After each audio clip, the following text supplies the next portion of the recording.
Guys welcome back to my channel. ये video class second, third, fourth, fifth, six class तक के बच्चों के लिए है, जिसमें मैं आज आप लोगों को पैराग्राफ लिखवाऊंगी। Time is money. इसके साथ यहाँ लिखी गई हर एक लाइन का मतलब भी मैं आप लोगों को बताऊंगी, आप लोगों की अंडरस्टैंडिंग के लिए। तो सभी बच्चे बहुत ध्यान से सुनेंगे और समझेंगे। स्टार्ट करते हैं। Time is money. टाइम मतलब समय, मनी मतलब धन, यानी समय ही धन है। सभी बच्चे इसे याद रखेंगे कि क्या बोला गया है, समय ही धन है। स्टार्ट करते हैं। Life a journey travel on the highway of time, यानी जीवन एक यात्रा है। लाइफ को एक ट्रैवल बताया गया है जो समय के राजमार्ग यानी जो टाइम के एक वे पर यात्रा करती है। यात्रा मतलब ट्रैवल। आगे पढ़ते हैं। आगे बोला गया है therefore time is precious. Precious मतलब कीमती, इसलिए समय क्या है, कीमती है। Every moment in life should be properly utilize, यानी क्या बोला है, जीवन के प्रत्येक क्षण यानी हर एक मोमेंट को का सदुपयोग करना चाहिए। हमें उसका अच्छे से यूटिलाइज यानी यूज़ करना चाहिए। आगे पढ़ते हैं। As time one lost can never be recovered, यानी क्या बोला गया है, क्योंकि समय एक बार नष्ट हो जाने पर यानी लॉस्ट हो जाने पर, बीत जाने पर पुनः प्राप्त नहीं किया जा सकता, यानी उसे दोबारा रिकवर किया ही नहीं जा सकता। आगे पढ़ते हैं।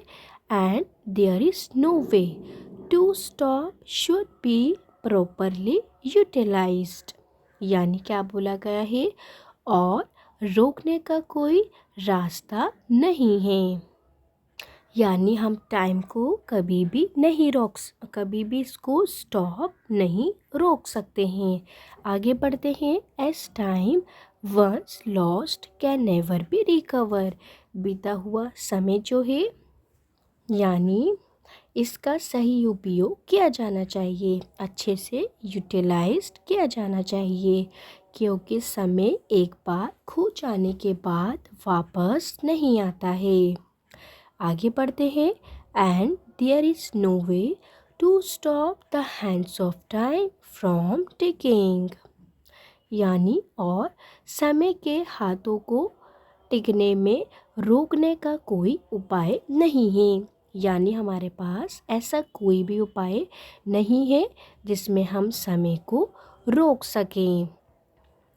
आगे बढ़ते हैं। Hands right from childhood one should learn to appreciate the value of time, यानी यहाँ बोला गया है, इसलिए बचपन से ही यानी चाइल्डहुड समय के मूल्य की सराहना सीखनी चाहिए, यानी हमें अपने बचपन से ही इसकी वैल्यू को लर्न करना चाहिए। आगे पढ़ते हैं। Just as one should learn to make the best use of money, यानी जिस प्रकार धन का यानी मनी का सर्वोत्तम उपयोग मतलब बेस्ट यूज़ ऑफ मनी, उसका बेस्ट यूज़ करना सीखना चाहिए, किसमें, मनी में। इसी प्रकार हमें समय का भी, टाइम का बेस्ट यूज़ करना भी सीखना चाहिए, जिसे हिंदी में क्या कहेंगे, सर्वोत्तम उपयोग, और इंग्लिश में क्या कहेंगे, should learn to make the best use of time too। आगे बढ़ते हैं। It has been rightly said time and tide wait for none, यानी बोला गया है कि ठीक ही कहा गया है कि समय और जवार किसी का इंतज़ार नहीं करते, मीन्स कि टाइम किसी के लिए भी नहीं रुकता है। आगे बढ़ते हैं। आगे बोला गया है people who realise the value of time, यानी जो लोग समय के मूल्य को समझते हैं, believe in action rather than procrastination यानी टालम टोल। मतलब बोला गया है जो लोग समय की वैल्यू को समझते हैं वो कभी भी टालम टोल के बजाय कार्रवाई में विश्वास करते हैं, यानी वो जल्दी से एक्शन ले लेते हैं बजाय कि वो टाइम को वेस्ट करें या वो टाल मटोल करें। आगे बढ़ते हैं। They use it to acquire knowledge and various useful skills, यानी वे इसका उपयोग ज्ञान यानी नॉलेज विभिन्न यानी वेरियस उपयोगी कौशल प्राप्त करने के लिए करते हैं। मतलब कि जो लोग समय के वैल्यू को समझते हैं वो ही नॉलेज और काफ़ी सारे यूज़फुल स्किल को यानी उपयोगी कौशल को प्राप्त करने के लिए करते हैं।